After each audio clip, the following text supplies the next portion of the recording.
नमस्कार दोस्तों, S R group passion education में आप सभी का स्वागत है। बाल विकास एवं शिक्षा शास्त्र साथियों, यूनिट आपकी सेकंड कंप्लीट हो चुकी है और आज बात करेंगे यूनिट 5 की। इसमें आपके साथियों ये टॉपिक रहेंगे शिक्षण अधिगम की प्रक्रियाएं, राष्ट्रीय परिचर्चा रूपरेखा 2005 के संदर्भ में शिक्षण अधिगम की व्यूह रचनाएं एवं विधियां, आकलन, मापन एवं मूल्यांकन का अर्थ एवं उद्देश्य, समग्र एवं सतत मूल्यांकन, उपलब्धि परीक्षण का निर्माण, क्रियात्मक अनुसंधान, शिक्षा का अधिकार अधिनियम 2009, अध्यापकों की भूमिका एवं दायित्व, महत्वपूर्ण पुस्तकें एवं उनके लेखक तथा महत्वपूर्ण सिद्धांत एवं मनोवैज्ञानिक शब्दावली। तो ये यूनिट साथियों आज से आपकी शुरू करते हैं। जितने भी विद्यार्थी हैं साथियों, सपोर्ट कीजिएगा जितना हो सके आपसे। आपका सपोर्ट चैनल के लिए भी अच्छा है और आपके स्वयं के लिए भी। मेरा कार्य साथियों आप तक वीडियो को पहुंचाना है। बाकी पढ़ना नहीं पढ़ना, कितना पढ़ना, कितना अच्छे से पढ़ना, ये सब आप पर ही निर्भर करेगा।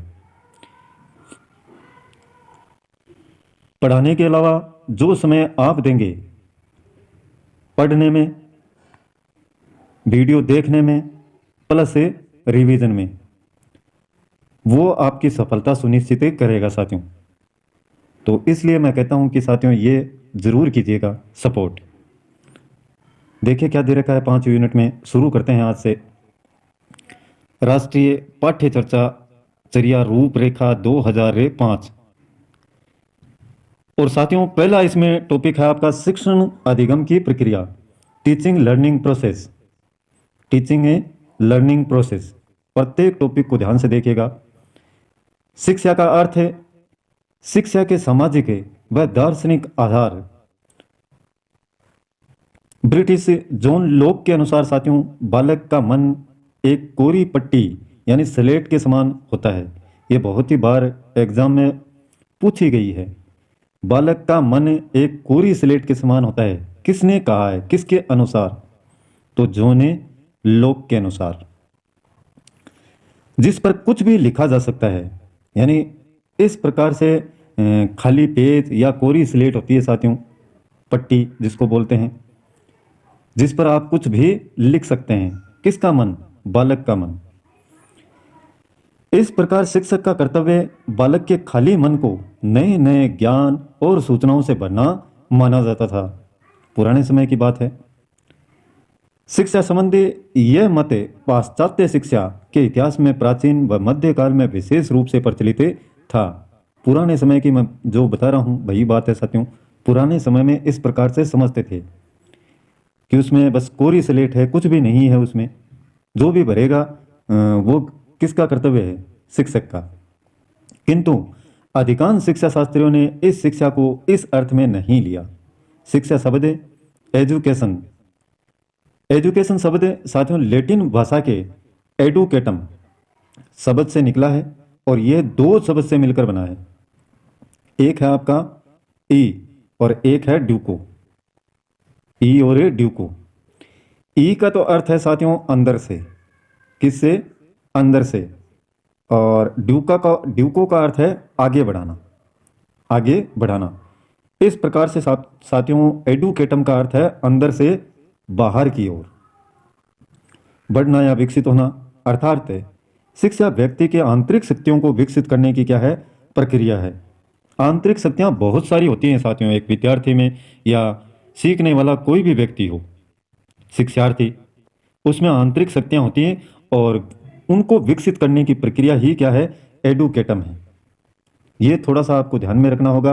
एक तो ये परिभाषा कि बालक का मन एक कोरी स्लेट के समान होता है, ये किसने कहा? जॉन लॉक ने। शिक्षा जो शब्द है वो एजुकेशन शब्द से बना है। और कौन से? लैटिन। लैटिन भाषा का शब्द कौन सा है? एडुकेटम। और 2 शब्दों से मिलकर बना है ई और ड्यूको। अंदर से आगे बढ़ाना, आंतरिक शक्तियों। अब देखिए आगे, इसमें आगे दे रखा है शिक्षा प्रक्रिया। शिक्षा प्रक्रिया, एजुकेशन प्रोसेस साथियों, शिक्षा प्रक्रिया द्विमुखी प्रक्रिया है। और ये कहा है जॉन एडम्स ने। किसने? जॉन एडम्स ने। जॉन एडम्स ने स्वीकार करते हुए एक पक्ष पर अंतःवासी यानी छात्र तथा दूसरे पर शिक्षक को स्वीकार किया है। यह भी स्वीकार किया गया कि दोनों के ही पक्ष क्या है? महत्वपूर्ण है। कठोपनिषद में शिक्षा को छात्र व शिक्षक दोनों के मध्य अंतः क्रिया के रूप में स्पष्ट किया गया है।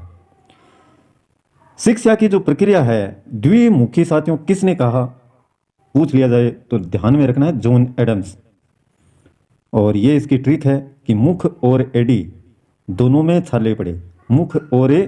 मुख से आपके द्विमुखी और एडी से एडम्स, मुख और एडी दोनों में क्या पड़े? छाले पड़े। तो इस प्रकार से आप शिक्षा की द्विमुखी प्रक्रिया को याद रख सकते हैं। इसमें महत्वपूर्ण स्थान किसको दिया गया? छात्र व शिक्षकों को। एक दूसरे से देखिए अंतःक्रियाएं, मध्य अंतःक्रियाएं हो रही हैं।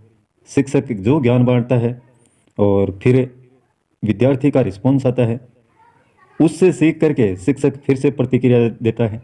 ये बार बार दोनों के बीच में अंतःक्रियाएं चलती रहती हैं।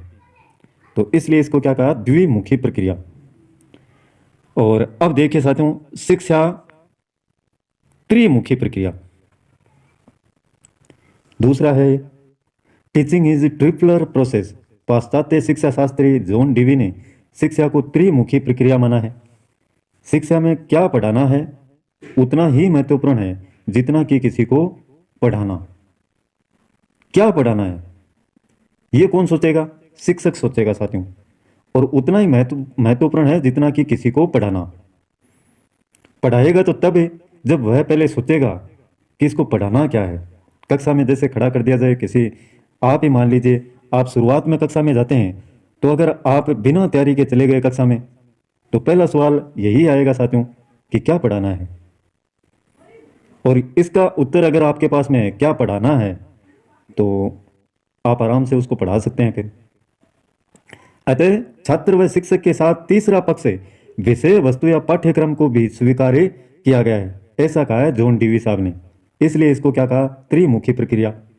और यह विषय वस्तु प्रदान करता है समाज। तो जॉन डीवी ने देखे, उधर एडम्स ने सिर्फ दो को ही जोड़ा था और इन्होंने एक तीसरा पक्ष और जोड़ लिया, समाज। छात्र और शिक्षकों के अलावा समाज और समाज में आपका पाठ्यक्रम है, विषय वस्तु है। ये विद्यार्थी, पाठ्यक्रम, शिक्षक और शैक्षिक प्रक्रिया है इनके बीच में। शिक्षा में डीवी के 3 मुख हैं। डीवी के 3 मुख हैं। तो इस प्रकार से आप ये याद रखेंगे, डीवी के 3 मुख यानी त्रिमुखी प्रक्रिया। अब देखते हैं साथियों शिक्षण की विशेषताएं, कैरेक्टरिस्टिक्स ऑफ टीचिंग। शिक्षण एक मनोवैज्ञानिक प्रक्रिया है। शिक्षण निर्देशन की प्रक्रिया है। मनोवैज्ञानिक यानी साथियों अच्छे से सोच विचार के कि विद्यार्थी के जहन में किस प्रकार से इनको उतारा जाए और जो विषय वस्तु पढ़ाई जा रही है वो कितनी लाभप्रद है, किस प्रकार से विद्यार्थी के हित में ये काम आएगी, वो सब सोचा जाता है। इसलिए क्या है, ये मनोवैज्ञानिक प्रक्रिया है और निर्देशन की प्रक्रिया है। शिक्षण में एक शिक्षक है हमेशा यही प्रयास करता है कि अच्छे से विद्यार्थी को समझाया जाए जो विषय वस्तु है। तो इसमें क्या करता है, निर्देश देता है विद्यार्थी को। एक 100 उद्देश्य प्रक्रिया है, यानी जो भी शिक्षा दी जाती है विद्यार्थी को उसका कोई न कोई उद्देश्य होता है, उसके पीछे बिना उद्देश्य के वह नहीं होती है। एक कौशल पूर्ण प्रक्रिया है। कौशल अनेक प्रकार के होते हैं साथियों, और उन कौशलों की पूर्ति करते हुए वह शिक्षण करवाया जाता है जिससे बच्चे का विकास हो सके। इसलिए इसको क्या कहते हैं, विकासात्मक प्रक्रिया भी। कला विज्ञान दोनों में है शिक्षण, कला और विज्ञान दोनों में। कला में भी करवाया जाता है और विज्ञान में भी। और ये एक तार्किक क्रिया है, सोचने विचारने की, समझने की, तर्क करने की। औपचारिक व अनौपचारिक है, मूर्त और अमूर्त दोनों तरीके से इसको करवाया जाता है। और ज्ञान में विकास करना इसका मुख्य कार्य होता है शिक्षण का, कि कैसे भी करके विद्यार्थी के ज्ञान में क्या किया जाए, विकास किया जाए, मापन किया जा सकता है। शिक्षण का मापन किया जा सकता है किसके द्वारा, परीक्षाओं के द्वारा, कि किसने कितना इसको ऑब्जर्व किया है। शिक्षण वातावरण में समायोजित होने की योग्यता उत्पन्न करता है। समाज में किस प्रकार से विद्यार्थी अपने आप को ढाल सके, इसके लिए शिक्षण में वो सारी बातें होती हैं जो उसको समायोजित होने की योग्यता प्रदान करती हूँ। तो साथियों, आगे के जो पॉइंट दे रखे हैं वो पढ़ेंगे कल की क्लास में। ये थोड़ा सा बेसिक सा ज्ञान है और इसको एक बार देखिएगा आप अच्छे से। इसमें से प्रश्न बहुत आते हैं साथियों। जो ये शुरुआत का पेज दे रखा है, इसके बाद में आपकी राष्ट्रीय पाठ्यचर्या रूपरेखा 2005 है, ये और भी ज़्यादा इंपॉर्टेंट है। 2009, इनमें से भी क्वेश्चन आते हैं। शिक्षा का अधिकार है। तो ये पॉइंट हैं 2-1 इसमें, और इनको आपको अच्छे से देखना है। ज़्यादा नहीं तो ये जो मुख्य मुख्य बातें दे रखी हैं जिनको अपन ने गोले कर रखे हैं, इनको आप अच्छे से देखेंगे। वीडियो पसंद आए साथियों तो लाइक कीजिएगा, अपने मित्रों के साथ में शेयर करें और लगातार चैनल के साथ में जुड़े रहें और अपने साथियों को जोड़ें। जितना हो सके चैनल को बढ़ाने का प्रयास करें साथियों, ये आप सभी का ही चैनल है। आज के लिए बस इतना ही। कल फिर मिलते हैं एक नए वीडियो, नए टॉपिक और नई जानकारी के साथ में। तब तक के लिए जय हिंद, जय